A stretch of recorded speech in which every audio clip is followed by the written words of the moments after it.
तुम्ही पण सगळ्यांनी म्हणायचं आहे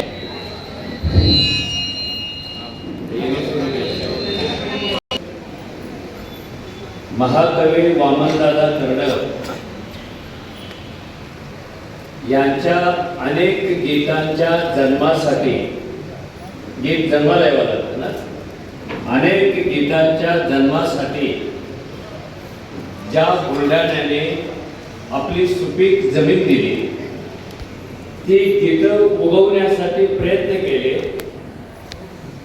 आणि गीताचा सुगंध महाराष्ट्रभर देशभर दरवळत राहावा यासाठी सुद्धा सर्वात मोठी हिस्सेदारी केली. त्याच बुलढाण्यात होत असलेल्या दुसऱ्या महाकवी वामनदादा साहित्य संमेलनाचं उद्घाटन उशिरा का होईना पण ते झालं असं जाहीर करतो.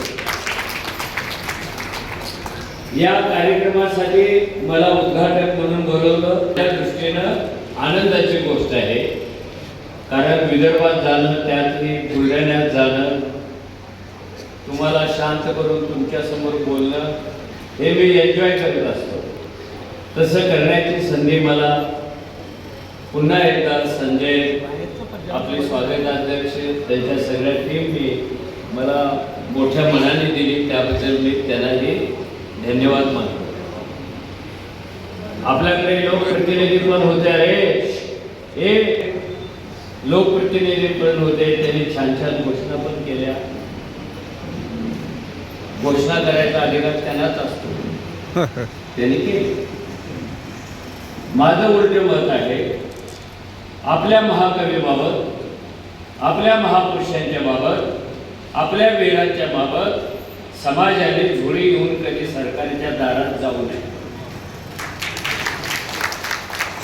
कारण हे महापुरुष, महाकवी सरकारने जन्माला घातलेले नसतात, सरकार समाजाने जन्माला घातलेले असतात. आणि जो जन्माला घालतो त्याच्यावरच जबाबदारी आहे आपल्या महाकवीचं काय करायचं. शहाणा समाज शासनाच्या दरबारात जात नसतो आणि शासनाला पण माझी विनंती आहे, त्यांनी समाजाच्या साहित्यिक सांस्कृतिक व्यवहारामध्ये कधी हस्तक्षेप करू नये. आमचं आम्ही बघू काय करायचं ते. मी प्रत्येक गावात आता हे सांगायला लागलो आणि ते उपकाराच्या भावनेने देतात. उपकाराची भावना का बरं तिथे आहे, आम्ही सांगतो तसं कर ना. आमच्यासाठी कर, अशा भूमिका घेऊन आपण त्याच्याकडे पाहायला पाहिजे. आपल्या सर्वांना माहिती आहे की आंबेडकरी जलसे, आंबेडकरी गाणी, आंबेडकरी पथक या परंपरेतलं वामनदादा हे महत्वाचं ठिकाण आहे, जंक्शन आहे. पण ह्याची सुरुवात कशी झाली, तिचा रंजक इतिहास पण आपल्याला समजून घ्यायला पाहिजे. कारण कोणताही महाकवी, कोणताही साहित्यिक, कोणताही महापुरुष एका विशिष्ट परिस्थितीमध्ये जन्माला येत असतो. परिस्थिती महापुरुष जन्माला घालते आणि महापुरुष परिस्थिती बदलत असतो, घडवत असतो. तुम्ही नुसताच महापुरुष समजून नाही घेऊ शकत, तो कोणत्या परिस्थितीत आला. आणि हा नियम सगळ्यांनाच लागू आहे. तो बुद्धाला पण लागू आहे, तो महावीराला पण लागू आहे, तो मार्क्सला पण लागू आहे, तो बाबासाहेबांना पण लागू आहे, तो वामनदादांना पण लागू आहे. तुम्हाला समजून घ्यायचं असेल तर ती परिस्थिती कोणती होती, हे परिस्थितीचं प्रॉडक्ट असतात. आलं लक्षात. ह्या जो आंबेडकरी जलसा होता, ह्या आंबेडकरी जलशाची सुरुवात महात्मा फुले यांच्या कालखंडामध्ये झाली.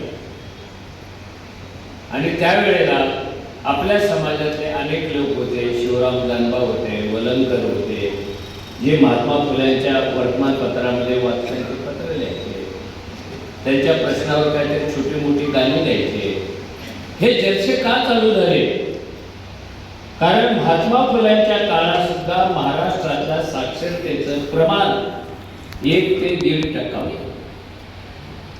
आणि बाकी 98-99% लोक निरक्षर आहेत. निरक्षरांच्या परत विचार न्यायचा कसा?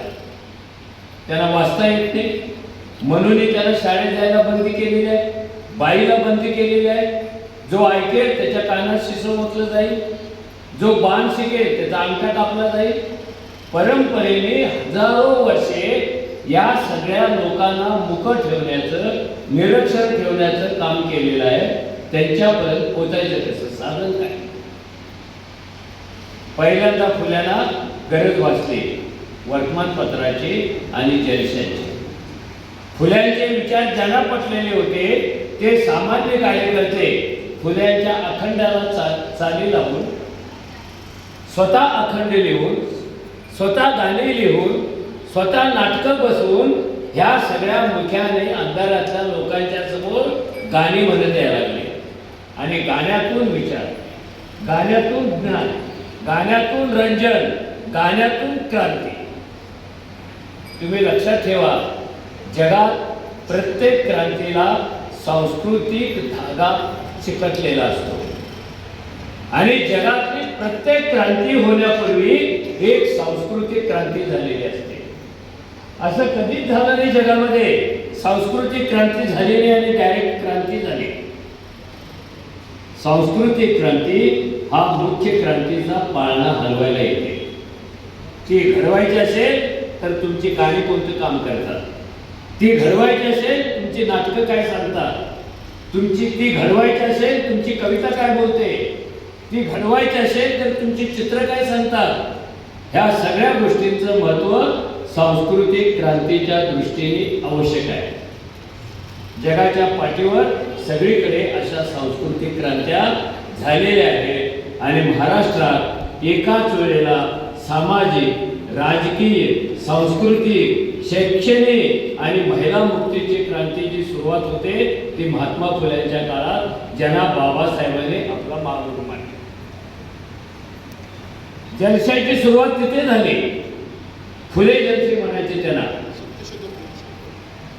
सत्यशोधक जलसे म्हणायचे त्यांना.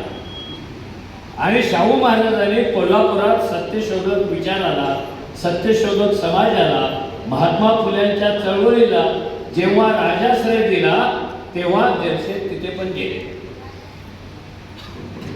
त्या जलशाच्या निमित्ताने महाराष्ट्रामध्ये एक वैचारिक लढाई चालू झाली. ती लढाई म्हणजे टिळक विरुद्ध फुले, टिळक विरुद्ध शाहू. शाहू महाराजांचे, फुल्यांचे विचार खोदण्यासाठी टिळकांचे जलसे चालू झाले आणि टिळकांना काउंटर करण्यासाठी शाहू जलसे चालू झाले, वर्तमानपत्र पण चालू झाले. आणि मग पुढे महानायक बाबासाहेबांचा जन्म आहे आणि त्यांचा उदय आहे. बाबासाहेबांनी खूप लवकर, अतिशय ऐन तारुण्यामध्ये समाज क्रांतीचं एक स्वप्न पाहिलं. अतिशय तारुण्यामध्ये, वयाच्या 25व्या 36व्या वर्षी, अजून शिक्षण पण पूर्ण झालेलं नाही आहे आणि वेगळ्या वेगळ्या कमिशन समोर साक्ष देताना त्यांनी इथल्या मुक्याला, इथल्या गरिबीला, इथल्या जाती व्यवस्थेला देण्याचा प्रयत्न केला. बाबासाहेबांच्या थेट जेव्हा लढाया चालू झाल्या, पहिली लढाई महाडचा संग्राम, आणि महाडच्या संग्रामाला जाताना महाराष्ट्रातल्या अनेक बहिणी, महाराष्ट्रातल्या अनेक माता, महाराष्ट्रातले अनेक पुरुष ते नुसतं जात नव्हते तर बाबासाहेबांच्या कर्तृत्वाचं वर्णन करण्यासाठी, त्यांच्या विचारधारेचं वर्णन करण्यासाठी ते लोकगाणी रचत जात होते. बघा, लोकगाण्याचा वापर कुठे आला.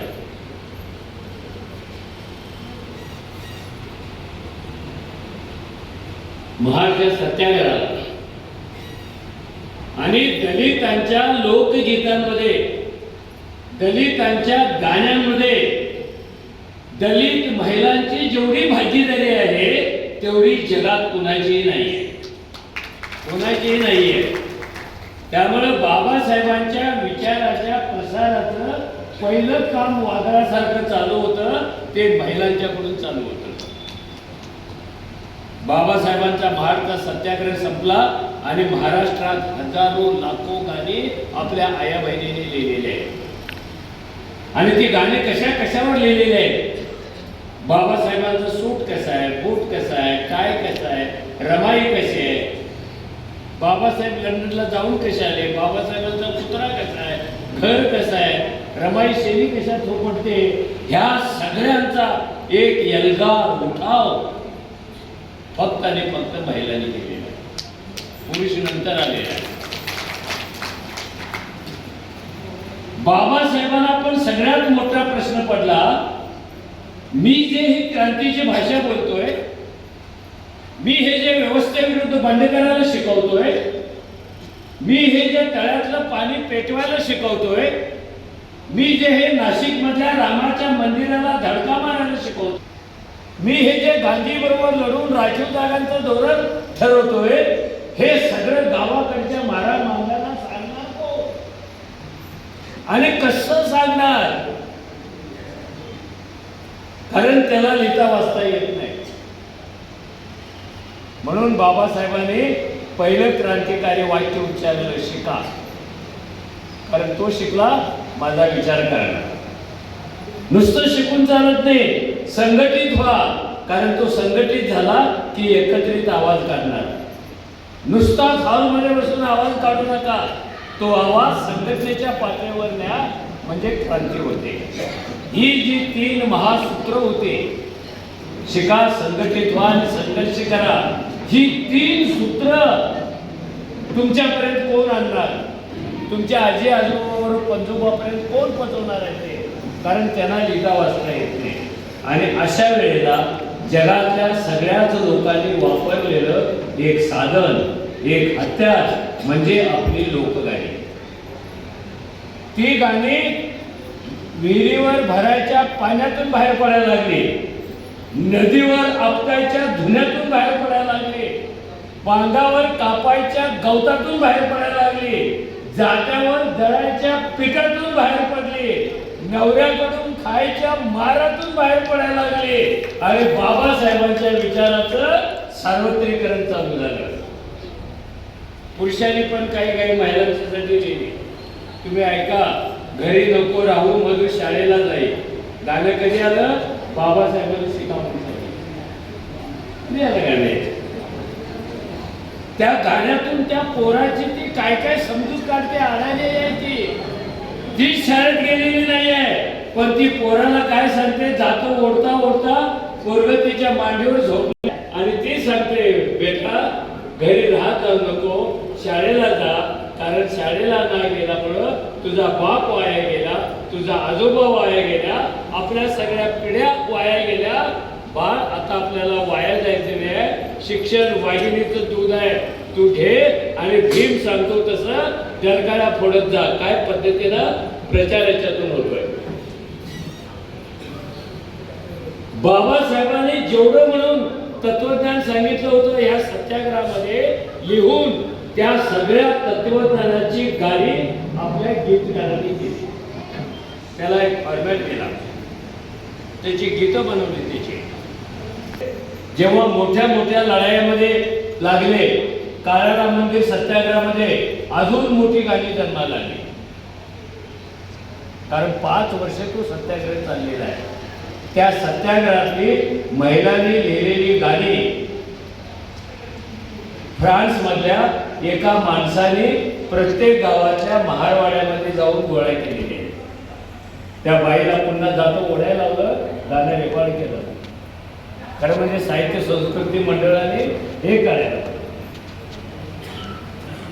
हे सांगू नका पुतळा बितळा. मला भीतीच वाटते पुतळा म्हणली कधी खरं खात होईल आणि कधी पीठ होईल.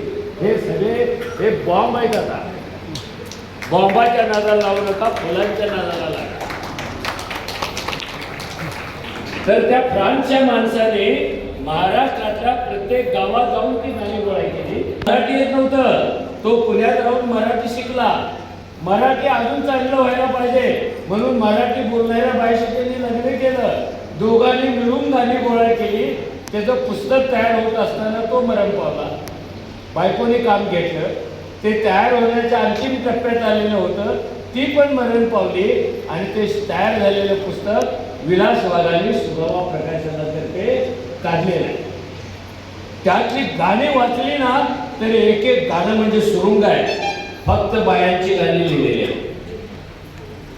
आणि कुणी काही म्हटलं तर फुल्यांनी दिलेलं उत्तर आहे की स्त्री अधिक क्रांतिकारी असते की पुरुष. फुल्याने उत्तर दिलं स्त्री, आणि तेच बाबासाहेबांनी पण उत्तर दिलेलं आहे. त्यामुळं आपल्या लोक गाण्याची सुरुवात पहिल्यांदा कुठे होते? सुरेश कुठे गेला? संपत असताना बाबासाहेबांनी असं ठरवलं की ह्या मंदिराच्या भिंतीला अजून किती वर्षे धडकी मारणार, आणि उद्या दरवाजा जरी उघडला तर आमचं काय भलं होणार आहे. राम जरी आमच्या समोर आला तर आमचे प्रश्न सुटणार आहेत का? आमची जात संपणार आहे का? आम्हाला भाकरी मिळणार आहे का? आम्हाला प्रतिष्ठा मिळणार आहे का? आम्हाला शिक्षण मिळणार आहे का? तर याच्या नादाला लागायचं नाही. आता आपण सत्ता मिळवण्यासाठी बाहेर पडायचं, म्हणून त्यांनी सांगितलं विकासाच्या क्रांतीचे मार्ग सत्तेतून जातात, त्या चाव्या कमरेला अडकवून फिरा. हा एक मोठा सिद्धांत होता, आणि त्या सिद्धांताला गाण्यातून प्रमोट कसं करायचं. सर्वसाधारण आंबेडकरी गीतांची, आंबेडकरी जलशांची, आंबेडकरी रचनांची, विचारांच्या रचनांची सुरुवात गांभीर्याने जी सुरू होते ते 1930 पासून होते. रामावर लिहिलेली लोकगाणी तुम्ही ऐका कधीतरी. मी नाशिकमध्ये राहतो, 40 वर्षे राहतो. एकदा पण मी मंदिरात गेलेलो नाहीये, पण जिथे माझ्या लोकांनी मंदिर उघडावं म्हणून 5 वर्षे सत्याग्रह केला, त्या ग्राउंडवर जातो, तिथली माती घेऊन मी थोडी कपाळावर लावतो, बाबा मला शक्ती दे, मला दर्शन नको आहे, मला शक्ती पाहिजे.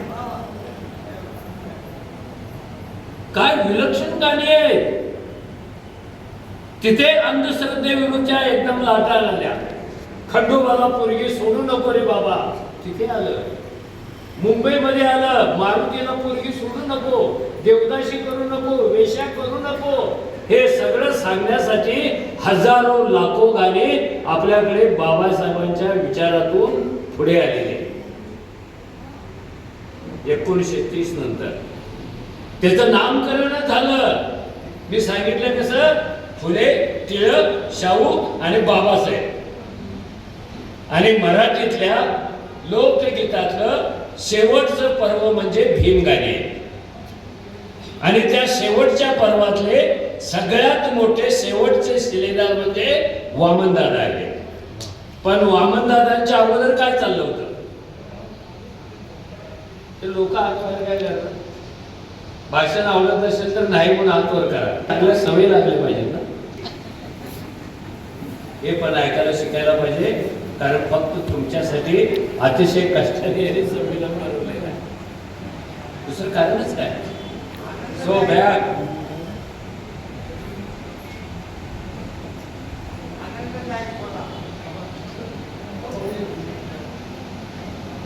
मी मगाशी सांगितले मला डायबेटीस आहे, पाठी पोरी झाल्या आणि खाली पडलो ना येडी तुमच्या मागे लागेल. याला कोण मारलं म्हणून? मारायचं असेल तर मारा, पण आपलं काय मरण इतकं स्वस्त नाही आहे. पूर्वी होतं. शांत बसा, शांत बसा. अरे दादा, स्टेजवर बसायचं का? 34ला जेव्हा बॉम्बे काउन्सिलच्या निवडणुका जाहीर झाल्या,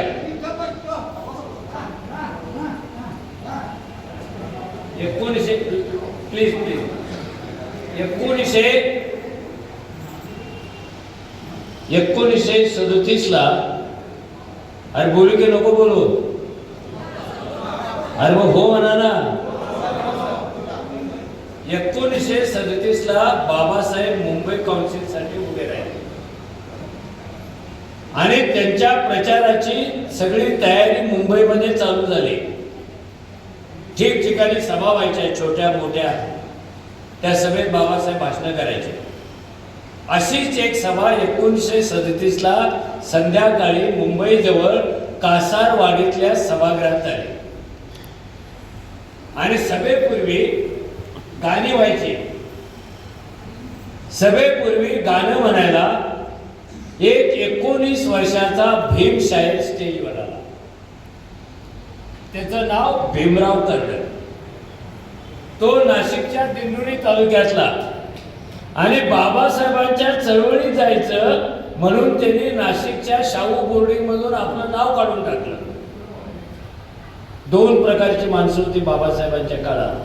एक शिकून पुढे जायचा, नोकरी करायचा, शहरात जायचा आणि तो चळवळीसाठी काहीच नाही करायचा.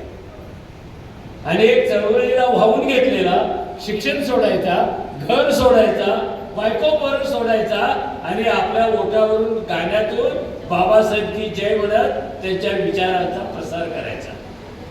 हा भीमराव कर्डक फक्त बाबासाहेबांच्या विचारांचा प्रसार करण्यासाठी त्यांनी शिक्षण सोडलं आणि कासारवाडीतल्या स्टेजवर तो उभा राहिला. त्यांनी छान छान 2 गाणी म्हणली. लोक एकदम तल्लीन झाले. त्यानंतर बाबासाहेब भाषणाला उठले, स्टेजवर गेले.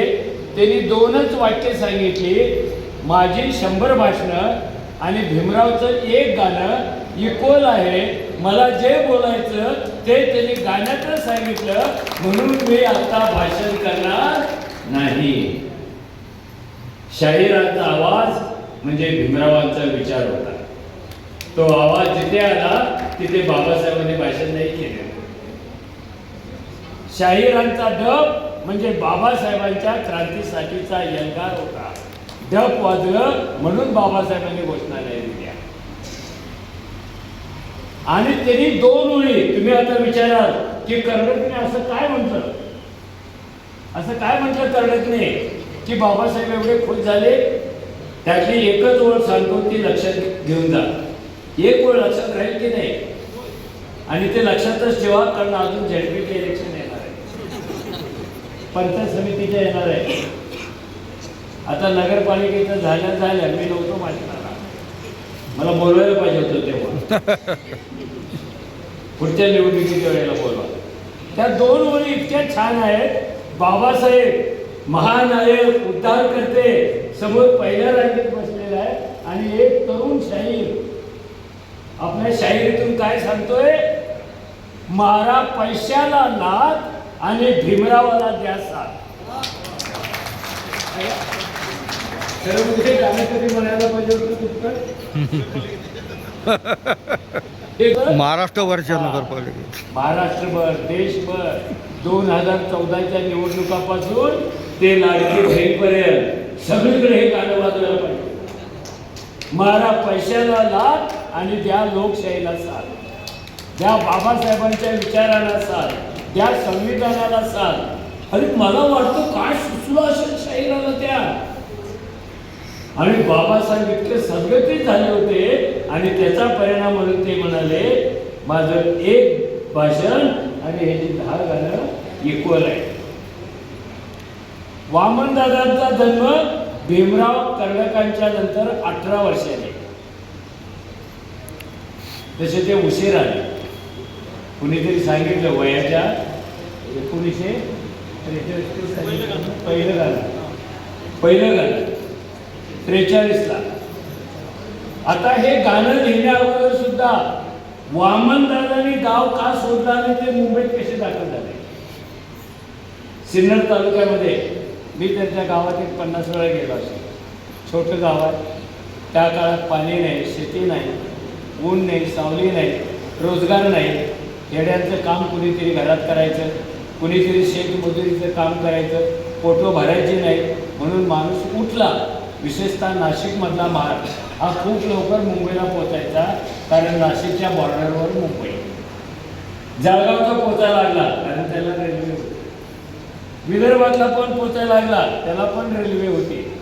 कोकणातला पोचायला उशीर झाला, बेळगावजवळचा पोचायला उशीर झाला, पण हा खूप लवकर गेला. वामनदादांनी इकडे तिकडे पोट भरण्यासाठी काही हालचाली पण केल्या आणि हालचाली करत असताना त्यांच्या लक्षात आलं की या मुंबईमध्ये उद्याचा देश घडवणारी, उद्याचा समाज घडवणारी, गुलामीला मुक्तता करणारी एक चळवळ बाबासाहेबांच्या नेतृत्वाखाली घडते आहे आणि तिचा इतका परिणाम झाला त्यांच्यावर त्या तरुण वयामध्ये. त्यांनी ठरवलं आजपासून आपला प्रत्येक श्वास बाबासाहेबांच्या विचारासाठी खर्च करायचा ठरवलं. ते सुरुवातीला त्यांनी काही सिनेमाची गाणी पण लिहिली आहे, त्याला पैसे पण चांगले मिळायचे. चल ग हरणी तुरु तुरु चिमण्या उलट्या बरू बरू करत आहे. सांगायला वेळेला माझ्या गोंचिडीला कुणाचं गाणं आहे, वामन दादाचं आहे. किती गोड गाणी आहेत ती. जर ते सिनेमातच राहिले असते तर ह्या देशातला सगळ्यात मोठा गायक म्हणून तिथे कदाचित केली झाले असते. Welcome sir. पण त्यांच्या लक्षात की मी गाणी म्हणून पैसे मिळवण्याऐवजी, मी गाणी लिहून पोट जाळण्याऐवजी ही जी बाबासाहेबांची क्रांतिकारी चळवळ आहे, माझी भूमिका घेऊन त्या चळवळीला आपण स्वतः वाहून घेतलं पाहिजे. म्हणून त्यांनी सिनेमाची गाणी बंद केली आणि जय भीमचा नारा देत ते गीत लेखनाकडे वळले. लिहिता वाचता काहीच येत नव्हतं. रात्र शाळेत जाऊन कुठल्या तरी एका मास्तराकडून त्यांचा एकच आग्रह होता, मला फक्त लिहायला आणि वाचायला एवढं शिक्षण द्या. सुरवेचं पण शिक्षण असंच झालंय, अण्णाभाऊचं पण शिक्षण असंच झालेलं आहे. हे शाळेत गेलेच नव्हते, त्यांच्याकडे पदव्या नव्हत्या. हे का शिकले, क्रांतिकारी चळवळी जगण्यासाठी जेवढं शिक्षण आवश्यक आहे तेवढं त्यांनी ते घेतलं आणि ते वाचायला लागले. थांबरे बाळा, पुरतं शिक्षण याचा नीट अर्थ समजून घ्या. आपण शिक्षण कशासाठी घेतो आणि ते कशासाठी घेत होते. आपण शिक्षण काय घेतो, गोऱ्या रंगाची बायको मिळते. आपण शिक्षण काय घेतो, टुरिंग किचनचा फ्लॅट मिळतो. आपण शिक्षण काय घेतो, जिब्र पुत्र बाळगण्याची क्षमता तयार होते. आणि ते शिक्षण कशासाठी घेत होते, जग बदलणाऱ्या चळवळीत स्वतःला सामावून घेण्यासाठी शिक्षण. द कॉज ऑफ एज्युकेशन काय बदल होते. शिक्षणाचं कारण काय, शिकायचं काय, ज्ञानाचं कारण काय, बाबासाहेब. शिकायचं का, बाबासाहेब. गाणं का म्हणायचं, बाबासाहेब. मार का खायचा, बाबासाहेब. अशी एक क्रांतीच्या विचाराने भारावलेली पिढी जन्माला येत होती, पुढे पुढे जात होती. त्या पिढीतले मोठे सरदार वामनदादा कर्वे. वामनदादाने जेव्हा जिथे, तो काळ होता 1943चा. हे का लक्षात घ्यायचं, कारण त्यांच्या गाण्यात काय काय येतं, ते कुठून येतं, ते कसं येतं. 1943च्या अगोदर 42चं चलेजावचं आंदोलन झालंय. 1943च्या अगोदर लंडन मधली राऊंड टेबल कॉन्फरन्स झाली 3 वेळा. 1943च्या अगोदर पुणे करार झाला. 1943 अगोदर 20 मध्ये बाबासाहेबांची माणगाव परिषद झाली आणि शाहू महाराजांनी एक ऐतिहासिक घोषणा केली, हे बी.आर. आंबेडकर उद्या एका जातीचे नव्हे तर राष्ट्राचे नेते होतील, हे मी भाकीत करतो. 1920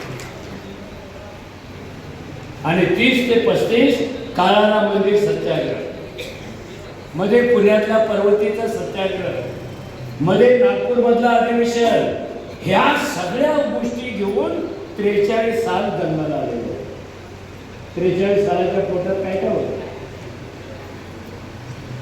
तुमच्या लक्षातच येत नाही. वामनदादांच्या कर्णकांच्या गाण्यांमध्ये हा सगळा इतिहास कव्हर झालेला आहे. तुम्ही नुसतं भीमशाहीर म्हणता, मला तरी वाटतं हे नुसते भीमशाहीर नाहीये, हे क्रांतिशाहीर आहे.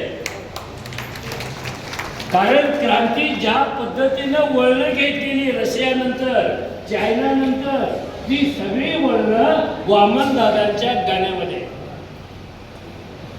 त्यांच्या गाण्यामध्ये मार्क्स पण आहे, त्यांच्या गाण्यामध्ये फुले, सावित्रीबाई, शाहू महाराज आहे, गाडगे महाराज आहे, रमाबाई आहे, सुभेदार आहे, बाबासाहेब आहे, सत्याग्रह आहे पुण्याचा. एवढंच नव्हे तर बाबासाहेबांनी ज्या ज्या गोष्टी संपवण्यासाठी प्रयत्न केला त्या सगळ्या गोष्टी यांच्या गाण्यात आहेत. वामनदादांनी काय गाणं लिहिलं? माझ्या भीमाची लेखणी, आणि तिनं कसं मनूचा मुर्दा पाडला.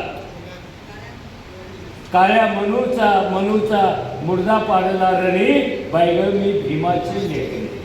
विचार करा तिथे का आलं ते म्हणून. कारण मनू स्मृती जाळली गेलेली आहे. 14 काळात रामाच्या सत्याग्रहावरची त्यांची गाणी बघा, महिलांनी गाणी बघा. अरे आमचा राजकुमार आलाय, आमचा राजकुमार आलाय, आमचा राजा आलेला आहे. आणि पुजाऱ्या तू गाढवासारखं दरवाजा बंद का करून बसतोस? जर माझा राजकुमार रामाच्या मंदिरात जाईल तर रामाचा उद्धार होईल, भीमाचा नाही. त्यामुळं तुम्ही गाण्याकडे पाहताना त्याच्यात इतिहास कसा लागलेला आहे, त्याच्यातलं तत्वज्ञान कोणतं आहे, त्याच्यातलं राजकारण कोणतं आहे, त्याच्यातली संस्कृती कोणती आहे, हे घेऊन त्या गाण्याकडे बघा, म्हणजे त्याचा परिणाम होतो. नुसतीच गाणी म्हणण्यात काय पॉईंट आहे? ती तर कुणी पण म्हणेल, आता AI पण म्हणेल, मोबाईल म्हणेल ना, नुसतं बटन दाबा, वामनदादांचं गाणं लगेच म्हणायला सुरुवात होते. गाणं हे रंजनाचं साधन नसतं, तर ज्ञान आणि रंजनातून क्रांतीकडे जाण्याचं एक साधन असतं. क्रांतीकडे मी पुन्हा सांगतो, जगात असं सगळीकडे घडलेलं आहे. दक्षिण आफ्रिकेमध्ये नेल्सन मंडेला जेव्हा लढत होता तेव्हा तिथल्या बायकांनी लिहिलेल्या गाण्यातून क्रांती झाली. आणि बायका काय लिहित होत्या तेव्हा? पाण्याला जायच्या, जळणाला जायच्या, एवढं मोठं ओझं डोक्याला कड येईपर्यंत त्या व्हायच्या. आणि डोक्याला कड आली की थोडी शांतता मिळाली म्हणून बायका गाणं म्हणायच्या. मस्ती आली होती का गाणं म्हणायला? आणि डोक्यातली वेदना जागी झाली, ती शमवण्यासाठी, काहीतरी टाइमपास, ती विसरण्यासाठी, ती विस्मृती देण्यासाठी बायकांनी गाणी जास्त लिहिलेली आहेत. तसं त्या पण लिहायच्या. गाण्याची ताकद काय असते, गाण्याची ताकद काय असते हे ऐकून घ्या. त्या बायका समोगीत रचायच्या. आणि असं निघाल्या रंजनी तर पहिली बाई म्हणायची, बायकेला साथ घालायची. आणि गाण्याची ओळ काय असायची? एकटी मी गेले बाई, झाड हल्लं नाही. झाड म्हणजे झाड नव्हे, आफ्रिकेमध्ये बाहेरून आलेल्या लोकांनी तयार केलेली माणूस मारणारी सत्ता, बलगंड झाड होतं ते. आणि ते झाड पाडायचं आहे, उसको गिराले काय. म्हणून पहिली म्हणायची एकटी मी गेले बाई, झाड हल्लं नाही. 2 नंबरची म्हणायची दुकटी गेलो बाई, झाड हल्लं नाही. आणि तिसरी बाई म्हणायची उन्हाळ्यात ओरडून, साऱ्या जणी गेलो बाई, झाड राहिलं नाही. हे कोण सांगेल तुम्हाला? सोप्या पाहिजे. हे तुम्हाला क्रांतीच्या जवळ नेऊन कोण पोचवेल लवकर सोप्या भाषेत? तर ते काम वामनदादा करत होते. बाबासाहेबांनी ही व्यवस्था बदलण्यासाठी जसं विचार वापरले, संघर्ष वापरले, आयुध वापरली वेगळी वेगळी, तेच काम गाण्यातून वामनदादा करत होते.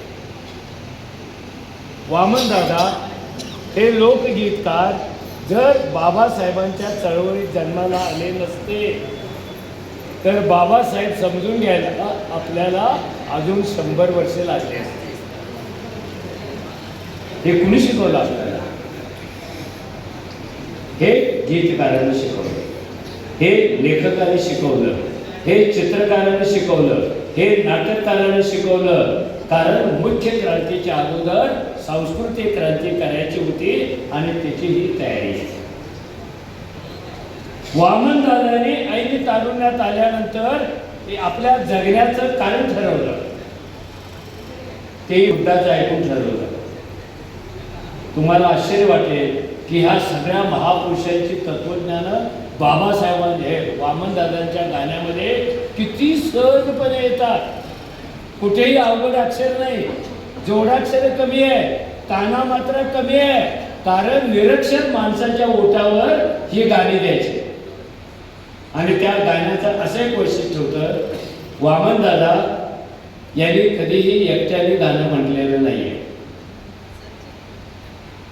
ते गाणं म्हणायला उभा राहिले, सांगा मला बिर्ला बाटा टाटा कुठे आहे हो, आणि तिसऱ्या ओळीपासून ऐकणारे लाखो लोक झील द्यायचे, साथ द्यायचे आणि स्वतःचं रूपांतर गाण्यात करून घ्यायचे. म्हणून वामनदादा श्रेष्ठ आहे. गाणे म्हणणारे खूप आहे, पण गाणं म्हणता म्हणता स्वतःचं रूपांतर, समूहाचं रूपांतर गाण्यातच करणारा जो अपवादात्मक कवी आहे ते वामनदादा आहे. Making socialization of art. कलांचं सार्वत्रिकरण कसं करायचं आहे आणि ती कला फक्त क्रांती लवकर जन्माला यावी म्हणून वापरायची आहे. ही क्रांतीला प्रमोट करणारी कला होती, तमाशा नव्हता. तमाशेवाले गेले होते ना बाबासाहेबांना मदत द्यायला. महाडचा सत्याग्रह झाल्यानंतर त्या तमाशगिराचं मी नाव नाही घेत की तुमच्या चळवळीला मदत करण्यासाठी बाबासाहेब पिशवीवरून पैसे आणलेले आहेत. आणि बाबासाहेबांनी सांगितलं तुझा एक नया पैसा नको, कारण माझ्याच पोराबाळींच्या पायामध्ये चाळ बांधून तू त्यांना तमाशात नाचवतोस, असे नाचून मिळवलेले पैसे माझ्या चळवळीला नको आहे. तो पण कलाकार द्यायलाच निघाला होता. तुम्ही लक्षात घ्या, वामनदादांच्या कविता गायला सोप्या, वाजवायला सोप्या, म्हणून त्या श्रेष्ठ आहेत असा निष्कर्ष काढू नका. वामनदादाच्या गाण्यांना, कवितांना काय काय चिकटलं होतं. सगळ्यात मोठी एक गोष्ट त्यांच्या गाण्यांना चिकटली होती, ती म्हणजे वामनदादांच्या प्रत्येक गीताला तत्वज्ञानाचं चारित्र्य होतं. चारित्र्य कसलं होतं? Character of philosophy, character of an ideology, character of revolution. आणि ते चारित्र्य आपल्याला सारखं नाचायला होतं, ते चारित्र्य आपल्याला गायला लावतं, ते चारित्र्य आपल्याला वाजवायला लावतं, ते चारित्र्य आपल्याला वामनदादाच्या मागे फिरायला लावतं. येण्यासारखे लोक फिरले तो महाराष्ट्रात वामनदादाच्या नावाने, आणि किती गर्वाने सांगतात ते लोक. अजूनही स्टेजवर झाले, मी वामनदादांचा चेला आहे, मी वामनदादांचा शिष्य आहे. चांगली गोष्ट आहे, पण वामनदादा पृथ्वीच्या पाठीवर पहिले आणि शेवटचे एकच असू शकतात. There is no second Wamandada. कारण त्यांची गाणी जगण्याच्या, तत्वज्ञानाच्या, परिवर्तनाच्या, त्यागाच्या, संघर्षाच्या भट्टीतून ताऊन सुलापून निघालेले, लोकाभिमुख करणारा आणि लोकांचंच गाणं करणारा. आपल्याकडे हे सांगत नाहीत असं कुणी समजावून. एक एक गाणं कशी क्रांतीला पोरत. आता हे बिर्ला बाटा टाटा हे खरं म्हणजे कम्युनिस्टांच्या चळवळीत शोभणारं गाणं आहे, कारण ते वर्गवादी आहेत ना. बिर्ला बाटाचे सगळ्यात मोठे शत्रू कोण? डावे, कम्युनिस्ट. एकेकाळी ते होते, अजून थोडेफार होते. त्यांना बीजेपीने आज घेऊन मिळवलं, कारण त्यांना आता कोणी पण चालायला कुणी पण.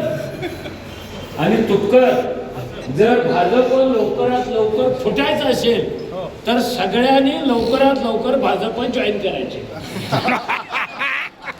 आणि आत जाऊन गाणं म्हणायचं, सांगा मला बिर्ला बाटा टाटा कुठे आहे हो, सांगा धनाचा आणि आमचा वाटा कुठे आहे. मला बीजेपीमध्ये जाऊन हे गाणं म्हटली ना, त्यांना हगवून लागले, नंतर मी पाहिजे. आता प्लॅन करा, उसको फोटो ऑमलेट. स्नॅप फोटोचा शेवटचा हा वाईट आहे. पण हिंदीतला डायलॉग आहे ना, जहर जहर को कटता है, बोलत बोलत को कटता है. तसं काहीतरी आहे. मुद्दा काय सांगत होतो मी तुम्हाला. हा सगळ्या ज्या बदलाच्या हालचाली होत्या त्या काळातल्या त्या वामन दादांच्या गाण्यामध्ये होत्या. सांगा अरे अरे अरे वामन दादाच्या ह्या गाण्याचा अर्थ काय लावतोय आपण. ज्या काळामध्ये भीम शक्ती विरुद्ध मार शक्ती अशी टोकाची लढाई होती आणि ती का झाली हे मला अजून नाही कळलं. मला नाही कळलेलं. माझं वाचन कमी असेल, आकलन कमी झाले. आंबेडकरवादी आणि मार्क्सवादी ह्या दोघांनी परस्परांचे शत्रू होण्याचं कारण काय मला नाही सापडले. राजकीय असू शकतं, सत्तेचं असू शकतं, पण तात्विक कारण काय. जे बाबासाहेब बुद्ध आणि मार्क्स तुलना करणारं पुस्तक लिहितात तिथे ह्या दोघांच्या झुंजी लावण्याचं कारण काय. वामन दादांनी कारणाचा जेवढा अभ्यास करून गाणी लिहिलेले आहे तेवढाच अभ्यास त्यांनी गांधींच्या राजकारणाचा केलेला आहे, तेवढाच डाव्यांच्या राजकारणाचा अभ्यास केलेला आहे, शेतकरी कामगार पक्षाचा अभ्यास केलेला आहे त्याने, मार्क्स लेनिन वाचून घेतलेला आहे कोणाकडून तरी. याचा अर्थ असा आहे मार्क्सवादाचा सिद्धांत वापरून टाटा बिर्लाकडे हिशेब मागण्याचं काम वामनदादा करत होते का तुम्ही विचारायचं. जसं अण्णाभाऊंनी पहिल्यांदा लिहिलं हे जर जग बदलायचं असेल तर आता एकच मार्ग आपल्या हातात आहे, तो म्हणजे भीमटोला. सगळं करून झालं आता. मनुस्मृती जाळून झाली, मोर्चे काढून झाले, पाणी पेटवून झालं, मार खाऊन झाला, तुरुंग झाला, तरी जग बदलत नाही. आता काय करायचं. म्हणून अण्णाभाऊने लिहिलं जग बदल घालू नये घाव. आता बोट नाही फिरवायची, टिवल्या बावल्या नाही करायचं, बोट नाही वाजवायची. जग बदलत नाहीये.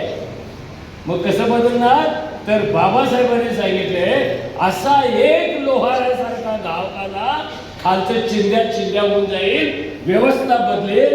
हे सांगितलं अण्णाभाऊनी, तेही कम्युनिस्ट अण्णाभाऊनी.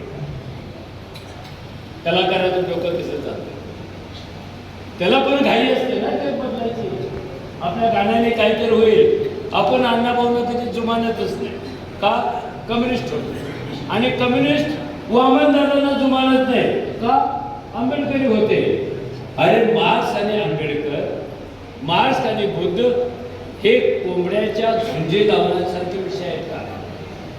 प्रत्येकानं आपल्या आपल्या पद्धतीने जग बदलून दाखवलंय.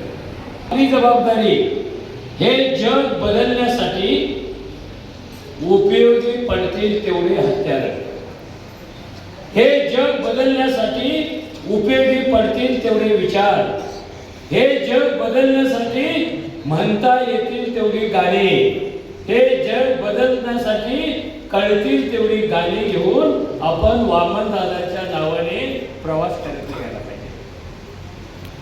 बाबासाहेब ही कोणती महाशक्ती होती. अनेक लोकांनी बाबासाहेबांच्यावर PhD केली. PhD करणाऱ्यांच्या विषयी माझ्या मनात आनंद कधीच नसतो. उलट मी आता अशोक जोशी म्हणत होतो की UGCने कायदा करावा आणि पहिल्यांदा PhD बंद करा. कल्पना करा बाबासाहेब कोण होते हे 1 लाख लोकांनी PhD करून सांगण्याचा प्रयत्न केला. कारण PhDची भाषा PhD करणाऱ्याला वाचणाऱ्याला कुणालाच कळत नसते. 1 लाख PhD झाल्या असतील आपल्या देशात, त्याच्यापेक्षा जास्त झाल्या असतील जगातल्या जर काउंट केल्या तर बाबासाहेबांच्यावर PhD गांधी नंतर सगळ्यात जास्त बाबासाहेबांच्यावर झालेली आहे. आणि ताओइझम नंतर मार्क्स गांधी आंबेडकरांच्या वर सगळ्यात जास्त PhD झालेली आहे. मी मुद्दा काय सांगतोय, यांनी एवढे PhD करून बाबासाहेब कोण होते हे सांगण्याचा प्रयत्न केला, पण ते आपल्याला कळत नाही. वामनदादा कसं सांगितलं, दोनच वेळी सांगितलं, उद्धरली पोटी पुढे भीमा तुझ्या जन्मामुळे. अरे ह्या दोनच ओळीवर PhD करता येते, बाकी तुम्ही नादाला लागत नका. ही जी कोटी कोटी पुढं आहे, ही हजारो वर्षे या देशात व्यवस्थेने तयार केलेल्या अंधाराच्या चिखलात घुसमटून जात आहे. त्यांना जगण्याचं स्वातंत्र्य नाही, त्यांना ज्ञानाचं स्वातंत्र्य नाही, त्यांना संपत्ती मिळवण्याचं स्वातंत्र्य नाही, त्यांना ताजं अन्न खाण्याचं स्वातंत्र्य नाही, त्यांना नवीन कपडे घालण्याचं स्वातंत्र्य नाही, नवरा मेल्यानंतर त्याच्याशिवाय जगण्याचं स्वातंत्र्य नाही, चितेवर जायचं आहे, मुंडन करून घ्यायचं आहे. 80-90% भारत हा धर्माच्या, कर्माच्या, परंपरेच्या, रूढीच्या, वरिष्ठ जातीच्या गुलामगिरीमध्ये माणूस पण हरवून बसलेला आहे. आणि एक भीम येतो आणि हा सगळ्या गुलामांना खटकन मोकळा करतो. उद्धरली कोळकी पुढे भीमा तुझ्या जन्मामुळे. अजून किती सोपं करून सांगायचं,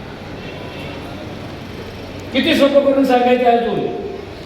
हे वामनदादा सांगत होते म्हणून आपल्याला भीम कळत होता. PhD वाचून कुणालाही भीम कळणार नाही, कारण PhD ही सोपाल विद्वानांची भाषा आहे आणि वामनदादा ही फाटक्या तुटक्या माणसाच्या काळजातली भाषा आहे. त्यामुळे वामनदादा हा कागदावरचा कवी नव्हता, हा काळजातला कवी होता. म्हणून एक गाणं ऐकायला हजारो लाखो भाकऱ्या बांधून बैलगाडीनं उपाशी राहून ते येत होते. आणि ते विदर्भात आले की इथल्या प्रत्येक कुटुंबाला असं वाटायचं वामनदादाने आमच्याच घरी मुक्काम केलेला पाहिजे. मी वामनदादांच्या आयुष्यातले शेवटचे 25 वर्षे अतिशय जवळून बघितलेले आहेत. नाशिकमधून राहून एक कलंदर शायर कसा असतो, एक आयुष्य चळवळीवर उधळून देणारा शायर कसा असतो. तुम्हाला बुद्ध सांगता सांगता मी विसरलो, कारण हालचाली वाढल्या होत्या, विसरलो. आपल्याला धम्म माहिती आहे, आचार माहिती आहे, पण आपल्याला विचार माहिती नाही. म्हणून बाबासाहेबांच्या नंतर धम्म भारतमध्ये पसरत नाही, भारतमध्ये होत नाही. आपण कर्मकांडासाठी पाठ केलेले आहे. पंचशील, त्रिशरण 3 वेळा म्हणायचं.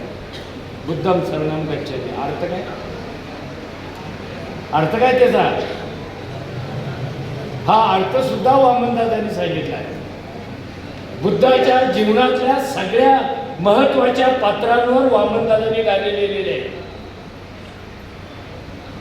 अंगुलीमाल असेल, ती नगरकन्या असेल, जखमी पक्षी मुठीत ठेवणारा असेल, असं कोणतं त्यांनी विसरलेलं आहे, ते सगळं लिहिलं. So back to Buddha. बुद्धाला एकदा विचारलं की हे बुद्धा, माणसाचं जीवन सुंदर कसं होतं? आपणच विचारणार ना, आपण मठ असतो, आपले प्रश्न असतात, आपल्याला उत्तर पाहिजे असतात. बुद्ध हसला. खरं म्हणजे बुद्ध हसला ही एक अफवा आहे. ज्ञानप्राप्ती झाल्यानंतर बुद्ध कधीही हसत नाही, बुद्ध स्मित करतो. त्या गालातून त्याचं स्मित बाहेर पडलं. सला सुंदर बाईच्या गालावरती जी कळी असते ना, काय म्हणतात त्याला, खळी. ते मला काय त्या भाषेत कधी आल्या नाही, बाईचं वर्णन करणाऱ्या भाषेत मला नाही आल्या, कारण वामनदादाने दुसरीकडेच आम्हाला नेले. टाटा बिर्लाच्याच भाषा आल्या आम्हाला. हे खळी, हे धबधब्याप्रमाणे केस, हे मोत्यासारखे दात, हे आई शपथ कधीच आलं नाही आम्हाला. त्याचा फायदा पण झाला. माणसाचं जीवन आनंदी कधी होतं. आणि बुद्धाने एक वैश्विक सत्य सांगितलं, जो माणूस जन्माला आल्यानंतर आपण का जगणार आहोत असा प्रश्न विचारतो आणि त्या प्रश्नाचं उत्तर आपल्या मुठीत घेऊन प्रवासाला जातो. त्याचं जगणं सुंदर होतं. पाच आपल्या जेरेची वजह, जगण्याचं कारण आणि 100 पैकी 100 लोकांना आपण का जगतो आहोत याचं कारणच कधी मरेपर्यंत सांगता येईल. का जगता? मग आई वडिलांनी जन्माला काय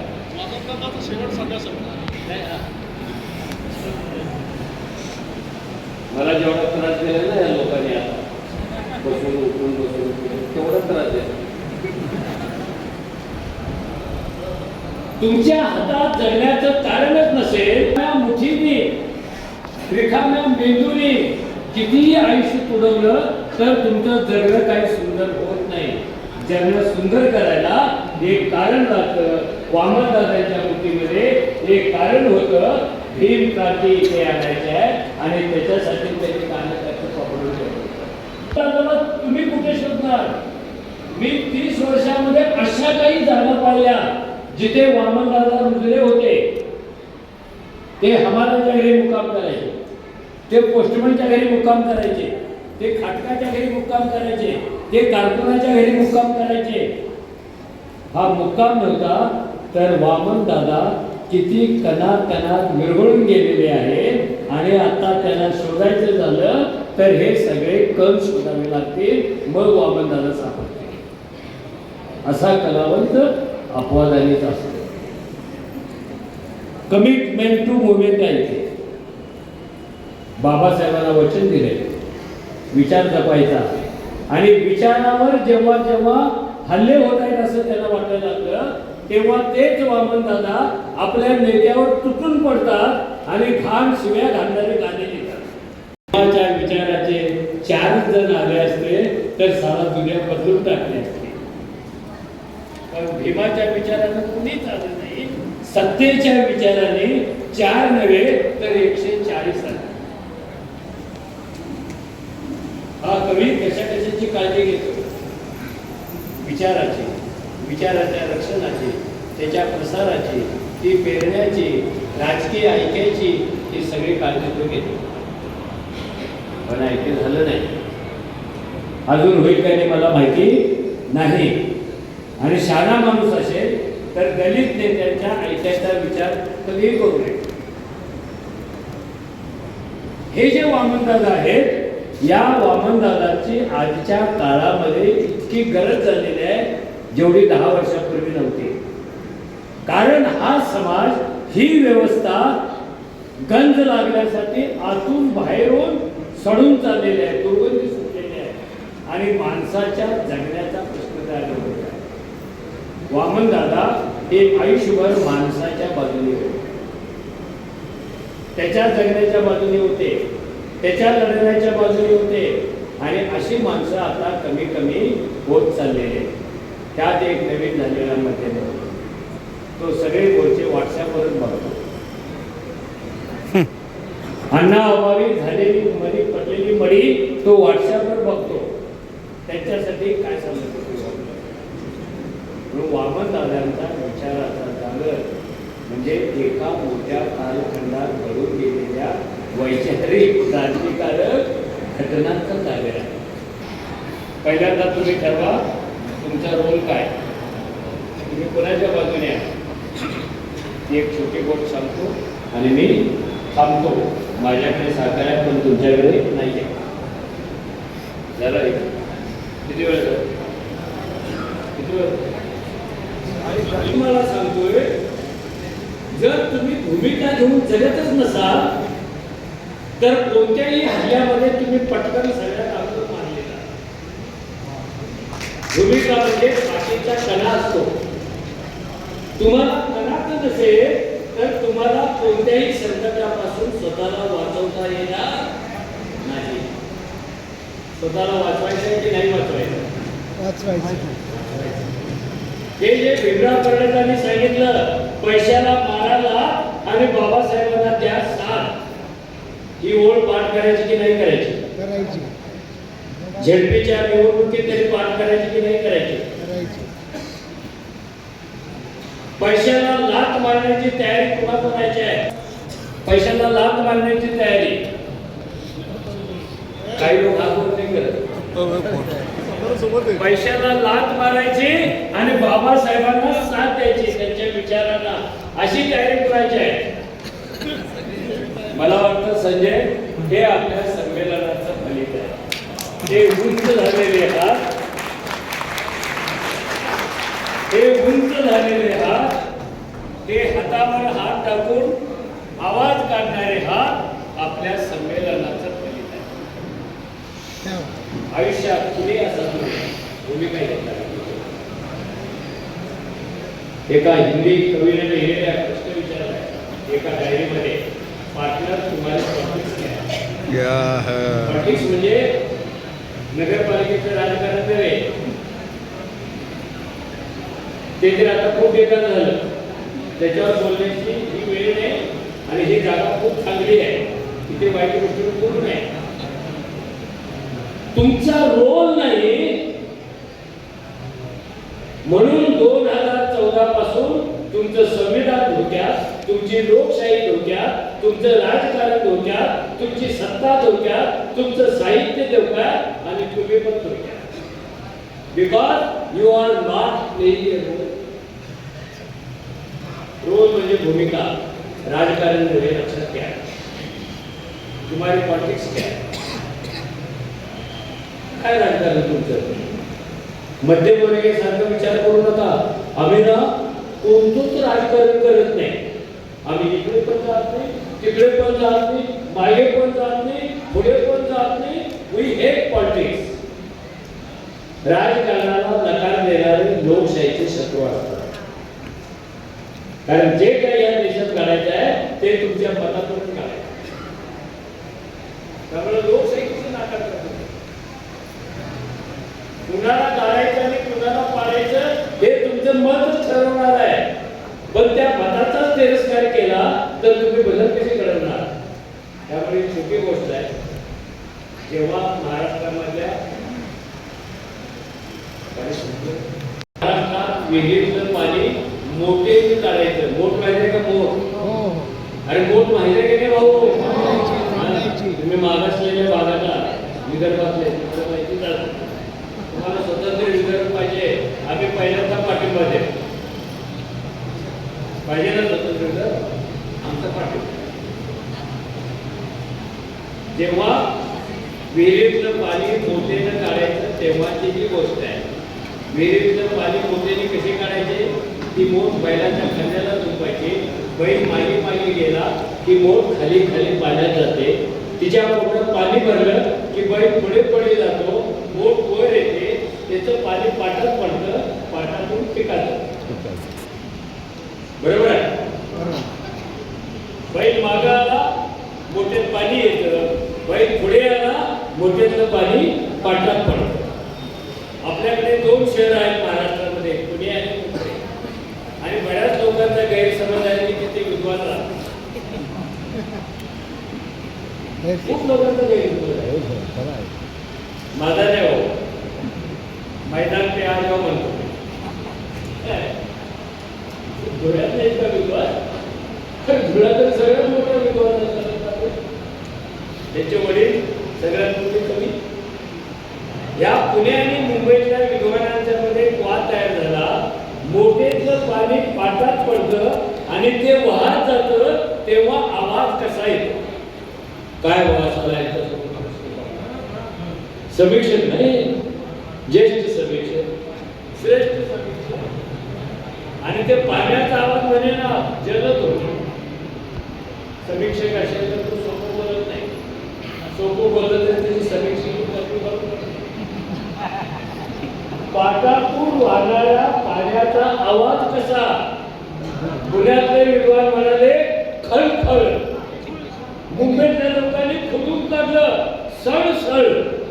आणि महाराष्ट्राच्या समीक्षा क्षेत्रामध्ये खळखळ की सळसळ हा वाद 89 वर्षे चालू आहे. तो काय कारण 2 पार्ट्या आहेत ना, एकच होत नाही. एनसीपी आणि अजितदादा आले का? ठीक आहे, ठीक आहे, हे सगळे जेव्हा एकत्र येतील ना पुन्हा आई शपथ राजकारणावरचा माझा विश्वास उडायला त्याला क्या पडतोच रात्री फटाके उडवता शिवसेना मनसेचं ऐक्य झालं म्हणून आणि सकाळी 7 वाजता आमच्या गावात आणि आजच्या दिवशी लाडू वाटत होते पेढे जिलेबी जाऊ द्या खळखळती सळसळ तो वाद मिटत नव्हता. मी तुम्हाला सांगितलं मी पण मोठ ओढलेले आहे लहानपणी. जेव्हा बैल असायचा नाही तेव्हा माझा बाप मी माझा भाऊ बहीण सगळे मिळून मोठ ओढायचे. मोठ ओढताना काय होतं पुढे मागं करताना तो राखट दोर जो असतो कणकट त्याला दोर जो असतो तो बैलाच्या खाल्ल्याला सारखा टाकतो ओझ्यामुळं आणि संध्याकाळ जेव्हा होते तेव्हा दोर घासून त्याची गाठ तयार होते. ती गाठ फुटते त्याच्यातलं रक्त सांगत बैलाच्या दोन्ही पोटावर येतं पायावर येतं आणि वाद काय चालू आहे खळखळती सळसळ. माझा मुद्दा आहे की तुम्ही इथले लोक खळखळती सळसळच्या बाजूने आहात की बैलाच्या खांद्यातून वाहणाऱ्या रक्ताच्या बाजूने आहात.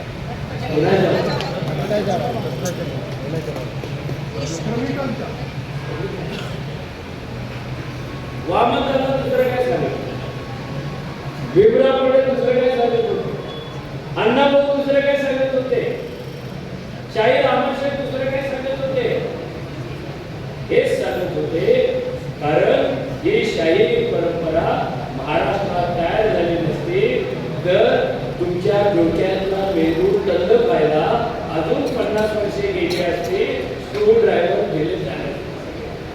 म्हणून वामनदादांचं स्मरण म्हणजे क्रांतीचं स्मरण.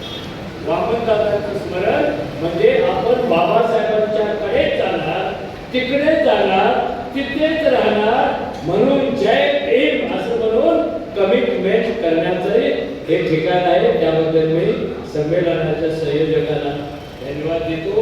तुम्हाला काही धन्यवाद देणार नाही कारण तुम्ही जेवढे वेळ टाकला तेवढाच वेळ मी आपण पुन्हा भेटत राहूया. थँक्यू.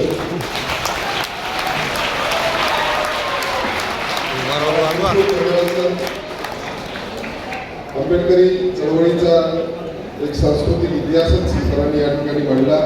एक प्रचंड मोठी या संमेलनाच्या निमित्तानं ही उपलब्धी आपल्या सर्वांच्यासाठी सरांच्या या भाषणाच्या माध्यमातून या ठिकाणी झालेली आहे. मी मनापासून सरांचे या ठिकाणी आभार व्यक्त करतो. हा संपूर्ण म्हणजे त्यांचे विचार या ठिकाणी या संमेलनाला एक वेगळी उंची प्राप्त करून देणारे आहेत. या ठिकाणी अनेक वेळपासून त्यांची वाट पाहत आहात.